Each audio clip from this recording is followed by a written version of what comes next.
문자 보세요. 뿌잉뿌잉. Hai, kembali lagi bersama Drama Asik. Bagi yang belum subscribe, jangan lupa subscribe ya.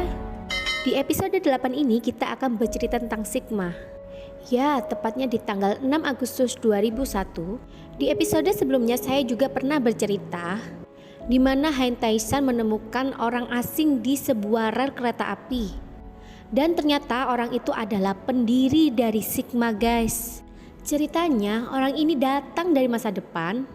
Saat dia sudah tiba di tahun kita ini, dia bekerja keras dari nol. Dia mengumpulkan rupiah demi rupiah dari informasi-informasi yang dia bawa dari masa depan. Wah, keren ya.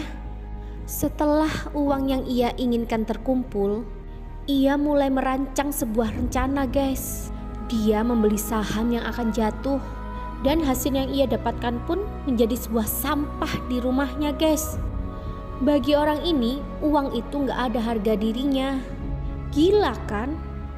Ya memang tujuan awal dia datang ke masa lalu adalah bukan karena uang, tetapi untuk memegang Hein Tai-san.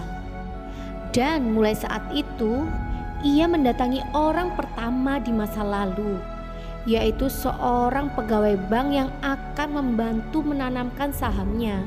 Di sini ia memerintahkan pegawai bank tersebut untuk membeli semua saham secara ilegal. Tapi beruntungnya, saham-saham ilegal itu mengalami penurunan yang sangat drastis, sehingga memudahkan Sigma untuk membeli. Dan pada akhirnya mereka memegang sebuah kekuasaan. Dan di tahun yang sama pula, orang tersebut mendatangi Kim Han-yong untuk bekerja sama dengan Han Tai-shil. Ia menawarkan obat dari masa depan untuk menyembuhkan penyakit ibu Kim Seo-jin. Ternyata obat itu sangat-sangat berkhasiat, guys. Dan pada saat itulah ia mulai memperalat Kim Han-yong dan Kim Seo-jin.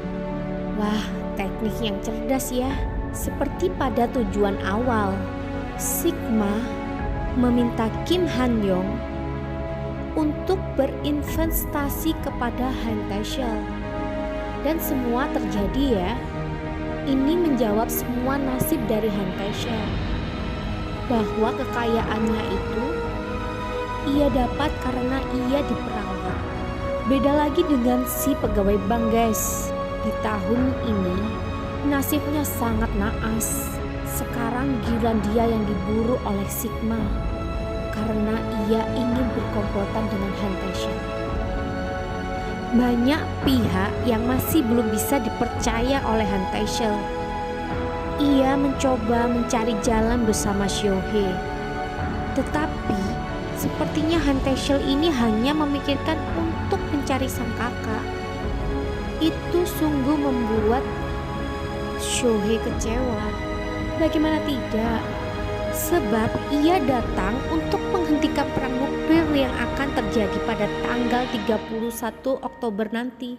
Di mana di hari itu juga itu akan menjadi hari kematian Tai-shil. Ketika mereka sedang berdebat, mesin pencari sosok pemilik Sigma pun ditemukan. Keduanya bergegas untuk mencari orang tersebut. Namun, pegawai bank yang membantu Sigma berdiri itu pun telah dibunuh. Istri dari seorang pegawai bank tersebut mengeluarkan sebuah lukisan. Banyak teka-teki yang membuat Hein Tai-shil bertanya-tanya, terutama terkait lukisan yang mengarah pada kehancuran kota. Han Tai-shil dan Seo-hye pergi ke suatu apartemen yang diduga tempat si pemilik Sigma. Pintu apartemen tersebut terbuka dengan mudah. Jelas sekali ya terlihat bahwa Sigma pun welcome kepada mereka. Di dalam ruangan tersebut, ia menemukan teka-teki kenapa nama Sigma berdiri, yaitu sesuatu yang berulang-ulang terjadi. Tiba-tiba ada yang datang, guys. Sangat mencurigakan. Orang itu sepertinya mengetahui bahwa di dalam itu ada Han Tai-shil dan Kang Seo-hye. Mereka pun bermain kejar-kejaran dan terlibat perkelahian dengan seseorang yang juga dari masa depan. Di sini Shohei terluka saat melindungi Han Tae-shil. Selama tubuh Shohei melemah, Han Tae-shil mencoba merawatnya dengan penuh kasih sayang.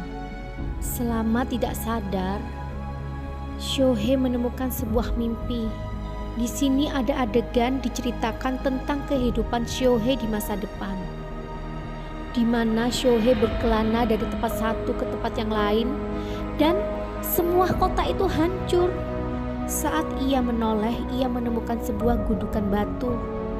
Di situ ia menemukan sebuah catatan yang berisi tentang dirinya dan Han Tae-shil di masa lalu. Ia mulai menyadari bahwa si penulis pesan itu bukanlah ibunya, melainkan dirinya sendiri dari masa lalu. Saat ia membuka sebuah peti, terdapat 2 jasad tengkorak di sana. Ya, itu adalah jasad dari Shohei dan Kang Tae-shil. Saat Shohei menyentuh jasad tersebut, perasaan tidak jelas di dalam hatinya pun muncul.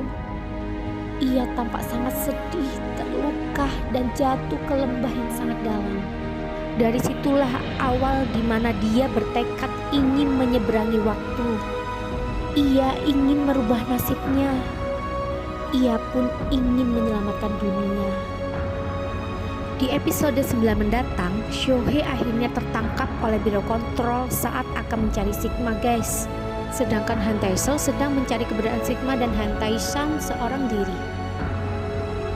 Yap, saksikan terus drama Sisyphus The Myth hanya di Drama Asik. Terima kasih. あらあら、